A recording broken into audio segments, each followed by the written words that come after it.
初看上去，这幅油画并没有什么特别之处，但它却是艺术史上最令人费解的油画之一。这幅画叫做《宫女》，又名《美妮娜》，作者迭戈·韦拉斯开兹，创作于1656年，描绘了西班牙皇室的生活情景。一个穿着华丽的小公主拒绝了仆人递来的一杯水，同时一个矮人在旁边逗狗，另一个矮人站在旁边，画家自己也在画布上，还有2个人在后面说悄悄话，第3个人似乎要走出房间。他何必留在屋里呢？屋里没什么事，甚至狗也无精打采的。但仔细看看，就会在后面的镜里看到2个模糊的人影，一开始很难注意到他们。他们就是国王菲利普4世和玛丽亚娜皇后。2人似乎将场景从对皇室生活的简单描绘变为了为皇室画肖像。有了这条线索，我们就能更理解此画，从而明白几个世纪以来它何以如此吸引人。首先是这幅画的历史背景。宫女创作于菲利普统治的末期，西班牙皇室日趋衰落，遭遇了30年战争失败之后，经济和政治都受到打击。国王自己也遭遇了厄运，在婚前，他同时失去了他的第1任妻子和王位唯一继承人。但画里掩盖了他们家庭的痛楚，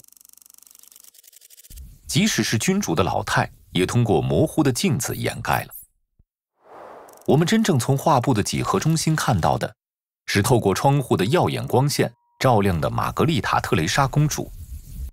她是国王唯一在世的继承人，她耀眼和健康的外表是对这个挣扎中的帝国的前途的理想化描述。然而，公主并不是这幅画的唯一中心。通过巧妙地使用透视技巧，将油画画在和真实场景一样大小的10.5×9英尺的画作上，韦拉斯开兹模糊了现实与艺术的界限，创造出让观众如临其境的3维立体感。天花板和墙壁之间的线条汇集到那扇开着的门，加强了油画带给观众的立体真实感。从这一点来说，画中3位人物面向观众，进一步佐证了观众和真实世界才是真正的焦点。但是画中还有另外一个焦点，顶灯形成的线条汇集于后墙正中的镜子上，以及镜中的皇室夫妇。其相对于观众的位置，可以使读者对整幅画的解读产生分歧。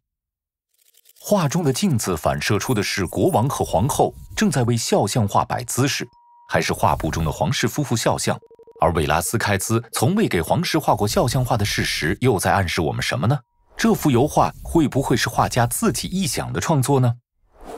通过将镜子加入到画作中，韦拉斯开兹将人们对油画艺术的认知从简单工艺品提升到智力成果的高度。宫女中的3个中心点捕捉到了理想、现实和反射中世界的对比，这3者之间无法调和的冲突凝聚于此，